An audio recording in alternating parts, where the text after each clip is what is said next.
Salut Christophe, je suis ravi de faire ce petit différé parce que le direct, c'est pas encore dans mes cordes techniques, mais merci de m'accorder un petit peu de ton temps. Alors, en résumé, on a fait une petite demande à tous nos pêcheurs sur des questions qu'ils auraient à nous poser dans le cadre des masterclass qu'on organise. Et on s'est aperçu qu'on avait beaucoup de questions sur le thon. Alors évidemment, immédiatement, j'ai pensé à toi et je suis ravi de me retrouver avec toi. Alors, ma première question, comment ça va, petit père? Ça va super. Content de partager avec toi mon expérience sur le thon ici en Manche, où les gros thons rouges sont revenus depuis à peu près 5 ans dans l'archipel de Bréa, Ouais.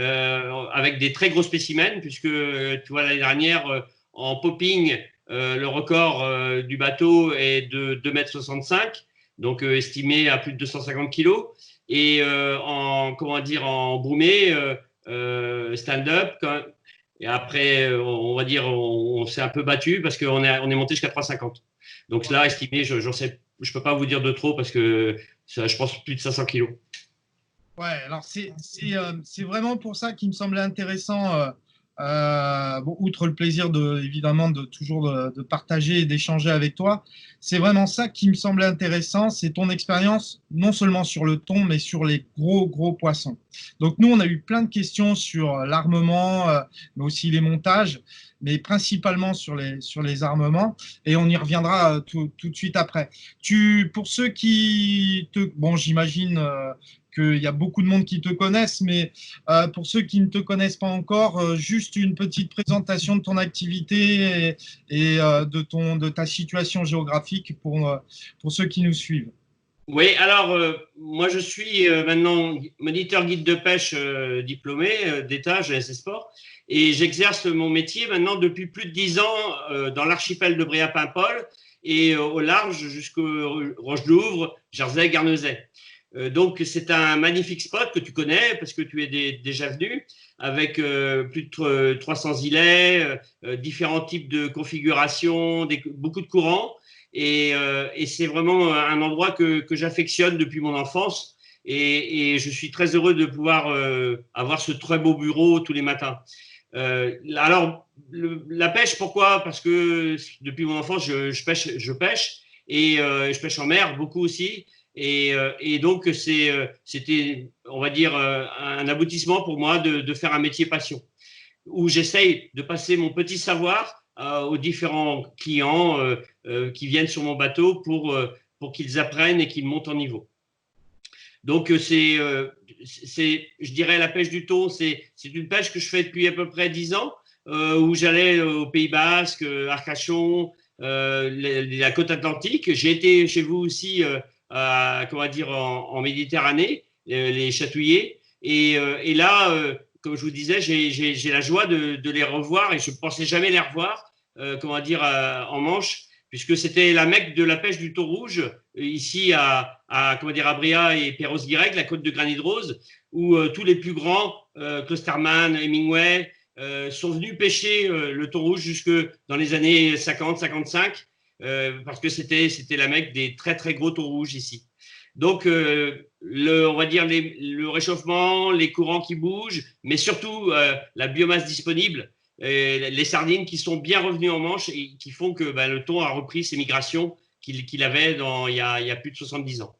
Et dans ton activité, je sais, pour être venu souvent avec toi, tu ne pêches pas que le thon. Non, Guillaume, l'archipel de Bréa-Paimpol est un hotspot pour le bar. C'est un des meilleurs spots français pour le bar, avec des grosses battes. Et depuis qu'il y a le moratoire, depuis 3 ans, on retrouve des très grosses densités de bar ici. Donc ça, c'est un poisson roi aussi. J'ai autrement le lieu et tu m'as fait découvrir toutes les techniques japonaises, Tenya, Kabura, Slider, où, comment dire, maintenant je pêche, oui, des gros pagres sur ma zone avec vraiment une pêche très ludique et très sympa. Et bon, ça permet aussi dans la journée de pêcher différents types de poissons. Ah, ben, tu parles de ta zone, mais très honnêtement, j'ai eu la chance effectivement d'aller chez toi et de découvrir ta région. En dehors du fait qu'elle est absolument magnifique, que les gens sont extrêmement accueillants, y compris toi, bien sûr. C'est vrai que tu as quand même énormément d'espèces de poissons. Tu as du poisson plat, tu as du bar, tu as des sparidés, tu as du thon. C'est vrai que c'est une très, très, très belle zone. Et j'invite tous ceux qui nous regardent à contacter Christophe pour qui se fera un plaisir de vous présenter et de vous faire visiter cette région absolument magnifique et de vous faire prendre des poissons aussi absolument magnifiques. Ouais, parce on a des poissons records hein, ici. Bar, c'est fréquent de prendre des bars de 7-8 kilos, donc avec des techniques light. Donc on se fait vraiment bien plaisir. Et pagre, tu vois, je suis à plus de 7 à 8 kilos maintenant. J'ai des belles zones. Lieu, c'est la même chose. Hein, on peut faire des gros poissons dans sa journée. Donc oui, on a des bons souvenirs et des belles images parce que l'archipel et Roche-Louvre que tu connais, qui est au milieu de la Manche, là, c'est vraiment magnifique. Et maintenant, je vais proposer aussi des prestations avec un bateau différent, donc plus de confort, plus pour naviguer. Et ça, c'est important aussi pour mes clients d'être avec du très bon matériel, un très bon bateau, très marin et de la place. Merci d'avoir dit que j'étais quelqu'un de compétent. Je le pense, sincèrement, je ne suis pas le seul. Alors, tu fais tout de suite rêver quand on entend parler de ces gros spécimens. Toi, tu le pêches exclusivement au leurre ou un petit peu au bromé aussi? Ouais, alors, moi, je suis plus spécialisé dans tout ce qui est popping. Donc, c'est-à-dire pêche en stand-up, donc l'homme contre la bête. Alors, avec des cannes, bon, chez nous, c'est des cannes qui sont entre 80 et 200 livres, jusqu'à 250, puisque moi, je travaille avec les cannes Smith. Et donc, on a les plus gros modèles de chez eux, c'est-à-dire Tokara, Cause 76, 81. Il y a une nouvelle cause là, que je suis en train d'essayer qui est en plus de 250 livres avec 20 kilos de frein parce qu'on a comme je te disais, des très gros spécimens et que je pense qu'on est à la limite du stand-up. Donc il faut vraiment du très bon matériel, il faut des très bonnes tresses, on en reparlera plus tard, il faut des très très bons hameçons. C'est pour ça que je me suis tourné vers toi et je t'ai fait des demandes un peu spécifiques parce que, ben oui, sinon ça ouvre, ça casse. Hein. On ne peut pas tenir des poissons comme ça et avec des roches aussi violents. Donc c'est important on va voir pendant l'interview tous ces petits points parce qu'il ne faut laisser aucun hasard à cette pêche-là. Sinon, vous ne voyez pas le poisson et si vous cassez, ben, c'est un poisson mort. Donc, ce n'est pas le but. Donc, ensuite, bah, le but, c'est de faire avec moi, c'est de faire le combat du début jusqu'à la fin. Donc, c'est important d'avoir du très, très bon matériel. D'accord. Alors, tu parles des hameçons. Alors, un petit résumé pour ceux qui nous suivent. Effectivement, moi, il y a plusieurs années, maintenant 6 ans, que j'ai pris la distribution de la marque BKK, que je connaissais car elle était déjà présente à l'armée de nombreux leurres qui existaient sur le marché, mais sans qu'on le sache. Quand j'ai pris la distribution, j'ai tout de suite vu qu'il y avait effectivement des modèles typés exo avec de gros triples, de gros assists, de gros hameçons simples. Voilà.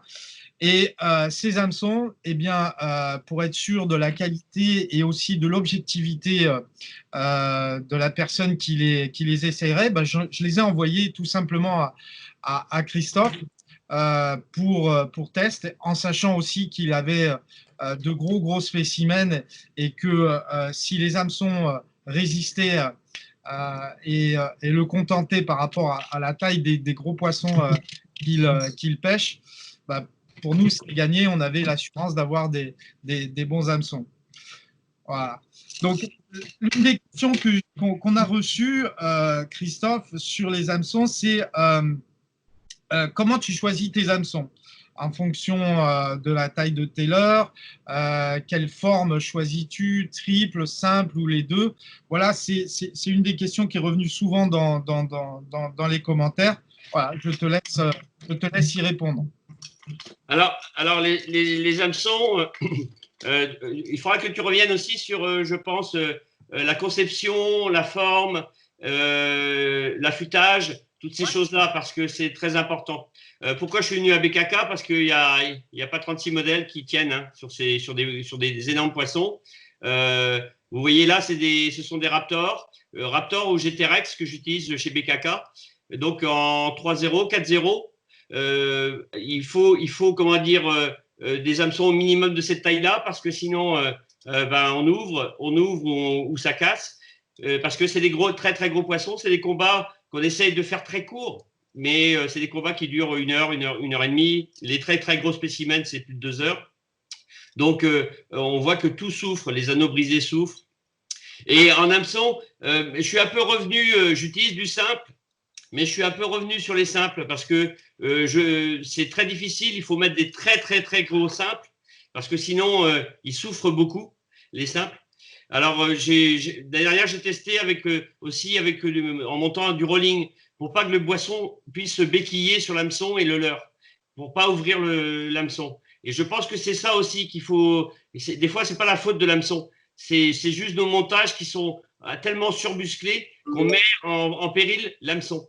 Et je pense qu'il faut des fois mettre des rollings sur les hameçons. J'ai des leurres comme le Hack-Up qui, lui, a des rollings intégrés. Et là, je vois que j'ai jamais eu aucun souci. Donc là, vous reverrez aussi, je vous montrerai ce Hack-Up là parce que Guillaume m'avait demandé de laisser des hameçons sans être rincés 1, 2 saisons. Et là, je vois qu'au bout de 2 ans, celui-là, il commence à peine à rouiller. Il commence à peine à rouiller. Pourtant, l'année dernière, il a pris une vingtaine de poissons encore. Donc, pour vous montrer aussi la qualité de ces hameçons. Hop, lève-le. Non, on ne le voit pas. Plus au milieu. Non, voilà. Voilà, voilà. Pardon. Okay. Voilà, donc ça, c'est un hameçon qui a 2 ans. Donc, qui a pris une vingtaine de poissons. Ouais, parce que la cup, beaucoup plus que ça, parce que vous voyez, il est bien éclaté. Hein. Ouais, il a vécu, il a vécu. Donc, il a vécu. Et donc là, bah, je ne rinçais pas parce que tu voulais voir vraiment les essais. Et c'est vraiment au bout de la 2e année où on voit la corrosion commencer à se former sur l'hameçon. Mais j'ai pas pété de branche, j'ai pas explosé l'hameçon, quoi. Donc important par rapport à ce que j'avais avant ou si tu ne rinçais pas, bon, ça faisait pas la saison. Hein. Alors, justement, sur la rouille, ce qu'on peut dire aux pêcheurs, c'est que tous les hameçons qui ont des cacas qui sont destinés aux pêches exo ou pêche en mer ou pêche pour le thon ont un revêtement qui s'appelle ultra anti-rust, donc ultra anti-rouille. Là, c'est un revêtement qui, sur les tests, leur permettent de résister pendant 300 heures à l'eau de mer. Donc, en 300 heures, ils sont noyés dans l'eau de mer, dans l'eau salée, et on observe s'ils ont des points de rouille ou pas. Donc 300 heures, ça commence à faire. J'avais une question justement.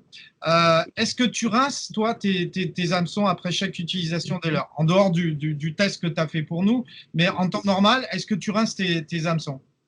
Oui, c'est l'idéal. J'ai un petit sac là qui, je peux citer d'autres marques. C'est Fox. C'est Fox qui fait un petit sac comme ça et avec grillagé en dessous. Et hop, et le soir, je peux mettre un coup de jet sur tous mes leurres. D'accord, intéressant. Ouais. Donc ça, c'est pas mal. Et maintenant, avec le Targa, bon, bah, j'ai la douche à eau douce sur le bateau. Donc c'est beaucoup plus simple pour moi par rapport au Black Pearl 1 où j'étais en semi, où là, il fallait que je ramène tout le matériel à la maison. Alors t'imagines quand tu as fait en moyenne dans une journée, on fait entre 3 et 8 poissons. Donc le soir, quand tu rentres, bah, je suis bien fatigué parce que souvent les gars, ils explosent pendant le combat. Donc c'est moi qui finis tous les combats. Bon, je suis un peu fatigué. Donc c'est vrai qu'honnêtement, je ne rase pas tous les soirs mon matériel. D'accord, d'accord. Là, avec le nouveau bateau, c'est beaucoup plus facile. tu vois, mes sacs sont pré-rangés. J'ai des coffres spéciaux pour rincer. J'ai la pompe au débit, eau douce. Donc ça, c'est un bonheur. D'accord. Je reviens juste sur les tailles des triples 3,0, 4,0. C'est pour des leurres d'à peu près de combien de centimètres? Bah, là, on est sur entre 175 et 210. D'accord. Est-ce qu'il t'arrive d'utiliser des leurres un peu plus petits? Parce que nous, en Euh, métier, on utilise davantage des leurres un peu plus petits. Et quelle taille d'hameçon tu recommandes? Encore une fois, soit en triple, soit en simple. ouais, bah là, tu vois, parce que ça marche bien aussi chez nous, le feed popper. Ouais, Donc, feed popper 150, le jour où ils sont sur des plus petites proies. Donc là, je vais armer en 2-0 en triple. Et à l'arrière, je suis en 4-0. 4-0, ouais, entre 3 4-0, 4-0 mini. d'accord. Autrement, souvent, ils coffrent du très gros. Bah, ça c'est par exemple, c'est à l'heure qui a pêché l'année dernière, rincé. Bah, tu vois, les hameçons sont neufs. Hein. Ouais, ouais, d'accord. Et là, c'est le Roustapop. Roustapop, tu vois. Bon, Roustapop, tu vois, tu vas mettre tout de suite du 3-4-0. Ouais, ok. 3-4-0. Bon, moi, comme je te disais, je suis revenu un peu des simples parce que, comme les combats durent longtemps, ça fait un gros trou dans la commissure du thon et des fois, on le décroche. Ouais. Et les combats, ils s'oxygènent le poisson. Et j'ai remarqué qu'avec le triple, j'ai beaucoup moins de poissons qui saignent. Leur bouche est bien clouée et le combat est plus court et j'escalque moins les poissons, mine de rien. Euh, Donc, probablement, probablement lié à la taille aussi du poisson, parce qu'on utilise beaucoup de simples en Méditerranée sur des poissons un peu plus petits et ça fonctionne bien, ben, tout simplement parce que le combat est plus court aussi. ouais. Alors, j'en suis sur les gros poissons, tu vois, moi, des fois, je préfère mettre un triple en ventral. Ouais, Parce que souvent, il coffre, il le chope et c'est souvent piqué par le trip. Donc, le trip cloue la commissure. Et donc, il s'oxygène moins le poisson et ça raccourcit le combat. Et il est moins esquinté, le poisson. J'ai beaucoup moins de. d'accord. Même si on pêche en catch and release et en no-kill, bien sûr, j'ai beaucoup moins entre guillemets, de casse avec du trip qu'avec du sap. Alors que je pêche dans toutes les autres techniques en mer ou en eau douce, je pêche en hameçon simple, sans ardillon. Mais là, avec le thon, en parlant aussi avec des gars qui le pêchent depuis très très longtemps, on en a discuté beaucoup et on est venu à cette conclusion-là en se disant attention, le simple, c'est pas si évident que ça pour le thon. Donc je fais D'accord. des essais. Donc je mets un simple par contre à l'arrière parce qu'ils sont souvent cloués avec le triple. Et comme ça, le leurre ne peut pas piquer dans l'œil ou n'importe où. D'accord. Alors que, alors que si tu as deux triples, souvent ça va piquer sur la joue ou quelque part ailleurs. Alors, juste un petit détail sur le Diablo, sur le simple. Est-ce que, comme tu peux le voir, c'est un œillet, je te laisse le montrer à la, voilà, un œillet inline, c'est-à-dire Ouais. vertical. Pour toi, ça fait la différence par rapport à un œillet horizontal ou pas? Ah ben, oui, autrement le l'hameçon il est comme ça sur le leurre. Exactement. Bon, ok. Non, non. Tu vois Non, mais ça peut paraître être un détail, c'est une spécificité super importante. Mais je voulais l'entendre ah de oui, ta. oui, c'est obligatoire. C'est obligatoire. Ah, Et, et, et, et aussi, une chose sur les diablos, ou sur même sur les autres hameçons, ils sont préformés pour qu'on puisse bien passer les gros anneaux brisés, ouais. pour pas qu'on galère. Parce que alors là, je ne sais pas si la caméra, on le verra, Ouais. mais en détail, ça, c'est hyper important. Parce que, Alors, ouais, je suis tout à fait d'accord. Alors, si tu le remontres, ce qu'on peut dire, moi, je ne peux apporter que mon apport au niveau connaissance produit. Ce que l'on voit, c'est évidemment, il est préformé pour pouvoir fixer un anneau soudé, un anneau brisé, pardon, plus facilement, mais il est également soudé à froid, ce qui ouais, est rarissime dans les hameçons parce que la soudure à froid nécessite du matériel et au niveau à l'usine qui est très technologique. Et en fait, tu évites les points de casse. Quand tu chauffes la matière, tu fragilises la matière et là, tu as plus de casse. Celui-ci est soudé à froid, tout comme l'œillet, si tu regardes bien l'œillet du Raptor, il est également soudé à froid. Voilà. On parlait des anneaux brisés. Qu'est-ce que tu utilises comme anneau brisé? Il me semble que c'est aussi du BKK, non? Ouais. Bah, là, c'est pour ça que je te disais que bah, je suis minimum en 400 livres. Hein. D'accord, d'accord. OK. Tu 400 vois, bah, on est obligé de tout renforcer si tu veux, parce que si tu mets du 150 livres, 200 livres, bah, ça s'ouvre comme un trombone. Ouais, Pour donner une notion. Donc bah là, on prend plus de risques hein, parce que un poisson qui partirait avec un hameçon, c'est pas très bon. Donc c'est obligatoire, c'est 400 livres ici. Enfin, des anneaux brisés de qualité, voilà. OK, OK. Christophe, je vois les minutes qui tournent et j'ai encore beaucoup, beaucoup de questions. On m'a posé la question quel type de tresse et Shock Leader ou Balding utilises-tu? Ben, moi, j'ai fait tes tests avec du Sunline. Donc, tresse, comment dire. Alors, j'ai pas de nécessité de prendre du 8 brins. J'ai des moulinets en 4 brins ou en 8 brins de chez Sunline. Alors, c'est des tresses que vous connaissez, que j'utilise aussi pour toutes mes autres pêches. Hein. C'est voilà, c'est 80 livres, 100 livres. Bon, alors maintenant, plus ça va.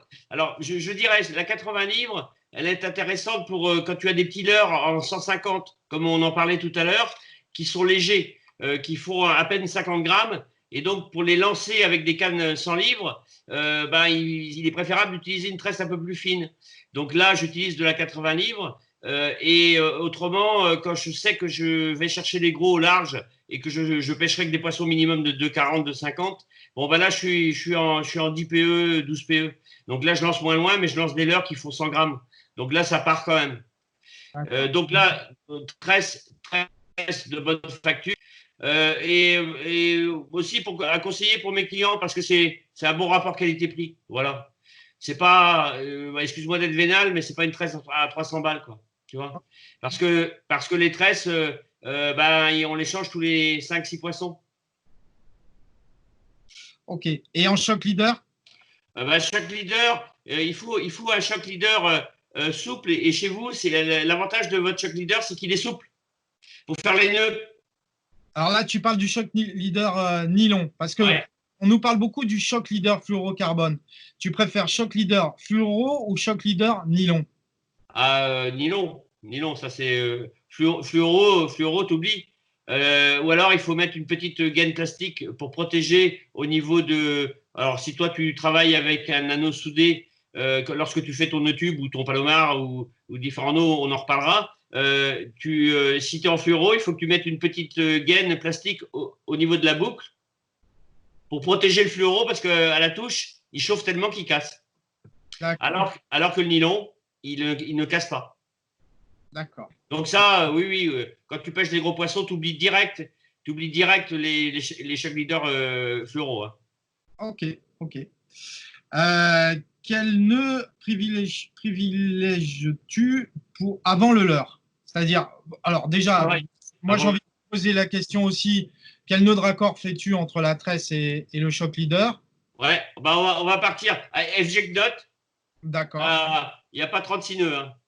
Bon, on le retrouve souvent, hein, parce que même sur les pêches de sparidés ou pêche au leurre, c'est vraiment le FG, c'est vraiment un nœud qu'il faut connaître et qu'il faut savoir faire. OK, Ouais. là on voit bien. Et alors moi j'ai ma technique en 8 pour passer pour tresser comment dire le shock leader avec la tresse et bon j'ai ma technique pour pouvoir faire les nœuds rapidement dans le bateau parce que quand on a fait un gros combat si tu veux avec un poisson on refait le nœud. Hein. D'accord. Tu refais systématiquement le nœud. Ben oui parce que alors on regarde le nœud pour voir si ça, parce que si tu veux, moi, en début de combat, on travaille avec 12 kg de frein et très rapidement, on est à 15 ou 16 kg de frein. Donc, ça amène des très, très grosses étirements. Et l'intérêt et l'avantage du FG, c'est qu'il s'autosserre autour du shock leader. Et à un moment, bah, tu vois qu'il s'autosserre tellement fort pendant le combat que bah, le nylon, il ressort par les spires de la tresse. Donc là, il est préférable de refaire son nœud. Si lorsqu'on tombe sur des… Alors, c'est pas pour jouer les bûcherons, mais lorsqu'on tombe sur des poissons plus petits, on va dire… Alors, petits, oui, excusez-moi, mais bon, des poissons entre 100 et 140 kilos, et qu'on est en 100 livres, montés comme ça, les poissons, on les sèche bon, mes meilleurs clients, comme Bertrand, là, c'est 7 minutes, tu vois. Donc, 7 minutes, tu sers 18 kilos de frein et tu raccourcis très rapidement le combat, comme ça, le poisson part super frais. Bon, ben là, tu mets des contraintes énormes au shock leader. Donc, bon, moi, je sais qu'en bateau, des fois, les gars ont du mal à faire leur nœud. Bon, ben ça, c'est un truc que je gère sur le bout des doigts, quoi. D'accord. Okay. Je reviens sur le nœud juste avant le leurre. Quel montage tu fais juste avant le leurre, puisque c'est une question qui est revenue plusieurs fois. Ouais, moi, je fais un nœud tube. Un nœud tube que je double. Alors, attendez, je peux prendre une canne. Est-ce que j'en ai une de montée là? Oui. Hop. Il y a un peu de matériel là. Hein. Ouais, elles ne sont pas toutes là. Hein. Elles ne sont pas toutes dans le bureau. Hop. Alors, bon, c'est pas. Oui, attends, faut que je mette. Ah, baisse-le un peu là, baisse-le un peu. Voilà, là. Voilà. Bon, c'est pas le plus académique, tu vois, mais bah c'était, bah écoute, c'est simple, hein, bah, tu vois, j'ai fini ma saison avec celui-là. D'accord. Cette couleur-là, et ben tu vois mes montages. Hein. Ah ouais. Et le devant, et donc, juste devant le leurre. Donc là, tu as mis. Mais maintenant, je mets des gros rollings. Tu as mis un anneau brisé. Non. Moi, je mets des rollings. D'accord. Alors, ça, c'est pour le. Voilà, ok. Tu mets un anneau brisé au leurre, je parle. Ah oui, bien sûr. Pardon, excuse-moi. Ouais. Oui. Alors, soit ton montage, il est anneau soudé, nœud tube ou palomar, anneau soudé, et après, anneau brisé pour fixer le leurre. Mais moi, j'ai remarqué que si tu veux, pour ne pas vriller ta tresse, d'accord. Parce qu'on tourne avec le bateau et le poisson tourne souvent, donc la tresse, elle se vrille au bout de quelques combats. Alors, je mets un rolling, un gros rolling. Alors là, c'est un rolling de 600 livres. Alors, vous allez me dire, je ne suis pas cohérent dans les livres, mais bon, pour les rollings, il faut, si tu mets à 200-300 livres, il ouvre. Donc là, je suis en très gros. Et donc, la tresse, ça permet à la tresse de ne pas vriller et au poisson de se béquiller sur le leurre et péter les hameçons. D'accord. Ok. Bon, bah, très bien. Écoute, pour finir sur les hameçons, j'ai une dernière question. Quelles sont les principales caractéristiques primordiales que tu privilégies pour les hameçons? L'hameçon, pardon, attendez, je pose la canne. L'hameçon, c'est super simple. C'est tout le monde en fera l'expérience. Hein. Tu vas essayer différentes marques. Pour moi, sur les gros poissons, pour l'instant, il n'y a que BKK et De Koi. Hein. D'accord. Et donc, les caractéristiques qui les différencient, c'est donc quoi vous avez des bonnes formes. D'accord. Des bonnes courbures. Alors, des bonnes courbures qui font que ça pique bien le poisson. Ouais. Okay. Et il a du mal à se béquiller. Il a du mal à se béquiller sur le hameçon et le bloquer et de ne pas l'ouvrir.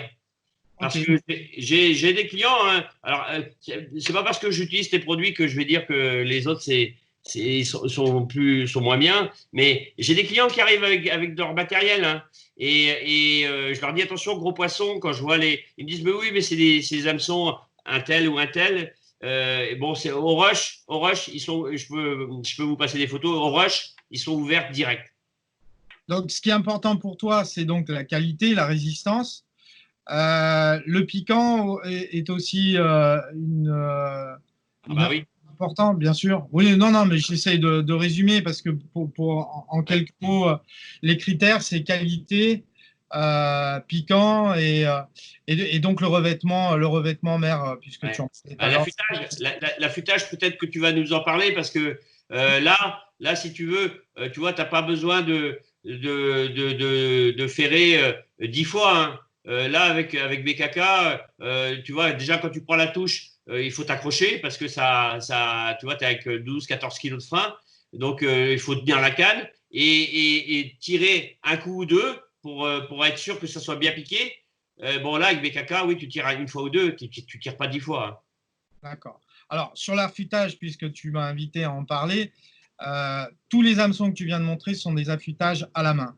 Alors, ça peut paraître très surprenant, mais je vais intégrer à cette vidéo la manière dont ils affûtent un à un les hameçons. C'est des espèces de petites Dremel et ils affûtent un à un les hameçons, ce qui leur a rendu leur notoriété, puisqu'on a un piquant qui ne s'émousse pas et qui est extrêmement résistant.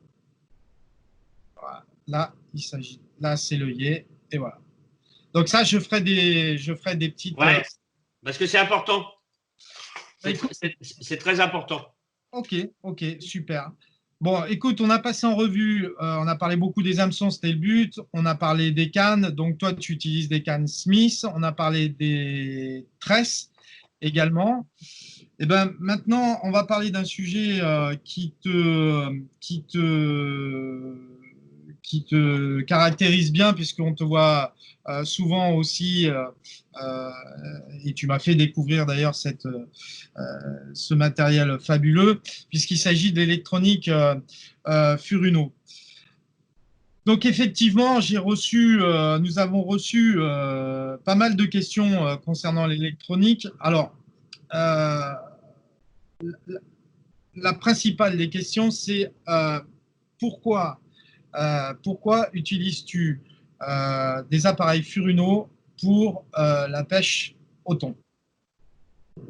Hein, ça fait pareil, plus de 10 ans que je travaille avec du Furno et mon père en avait sur son bateau dans le temps.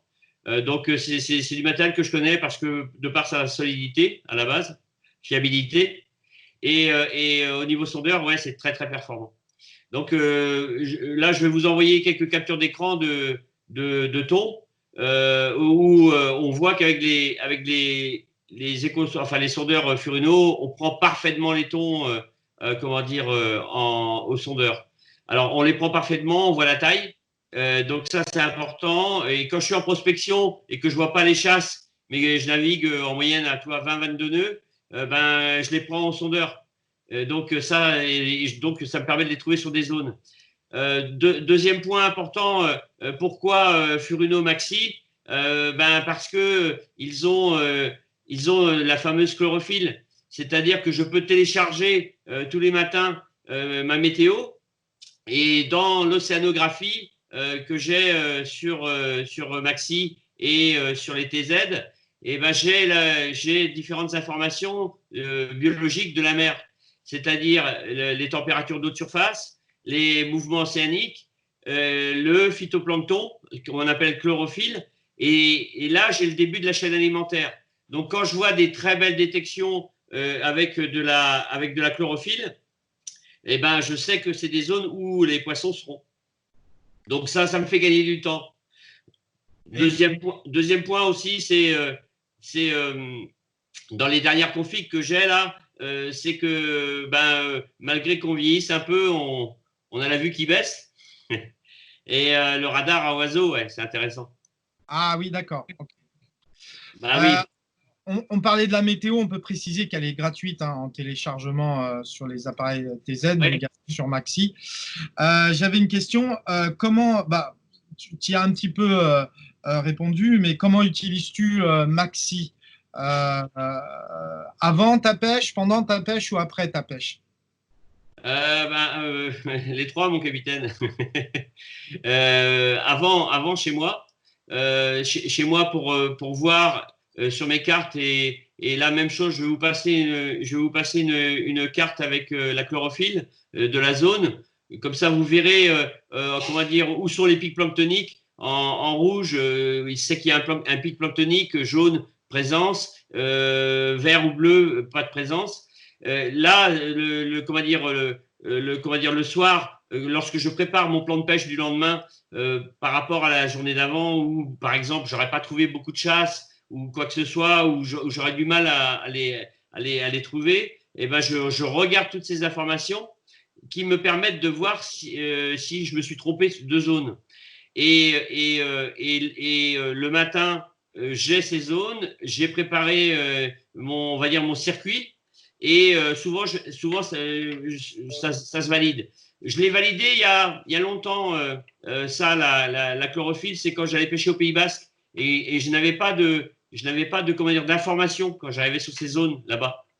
Et donc, c'était juste en regardant la bathymétrie, c'est-à-dire les accords, le bord de la fosse de Cap-Breton, par exemple, je regardais par où les accords qui étaient intéressants de bathymétrie, et je superposais la chlorophylle. Et c'est comme ça que j'ai trouvé les tons là-bas, sans avoir d'infos. Et après, ben, les Basques m'en ont reparlé, m'ont dit, mais comment tu fais pour les trouver aussi vite? Ben, j'aurais montré. Et quand je suis allé sur Royan ou sur le bassin Arcachon, au fer à cheval, c'est la même chose. Rochebonne, c'est la même chose. C'est vraiment comment dire, une information hyper importante. Et les gros longliners travaillent comme ça. Hein.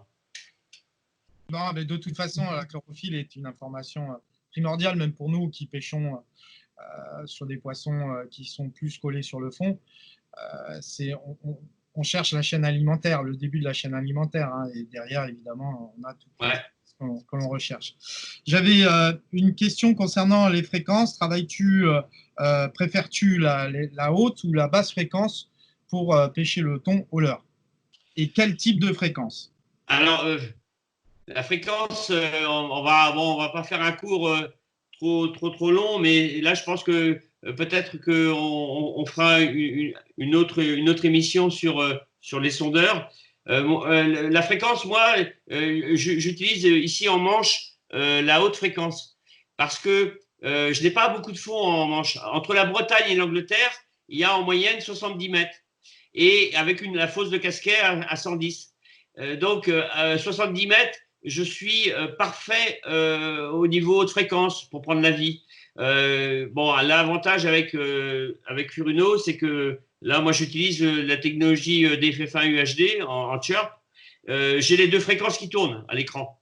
Donc, je trouve que les échos sont plus fins, et il y a plus de discrimination dans mes échos en haute fréquence. Donc, j'ai des plus belles images. Voilà. Donc, c'est pour ça que bah là, même chose, je vous enverrai des captures d'écran, et où vous verrez exactement comment je vois les tons à l'écran. Ok, donc plutôt haute fréquence. Haute fréquence, tu prends la vie de 0 à 100 mètres. Basse fréquence, chez Furuno, tu prends la vie de 0 à 350-400 mètres. D'accord, ok. Donc c'est suivant ta profondeur. Après, la différence entre les fréquences, moi je m'en sers pour différentes espèces, des fois je vois mieux en basse fréquence qu'en haute fréquence. Voilà. Ok. Bon, écoute, Christophe, on a fait un super tour. Moi, j'espère qu'on a répondu à toutes les questions qu'on avait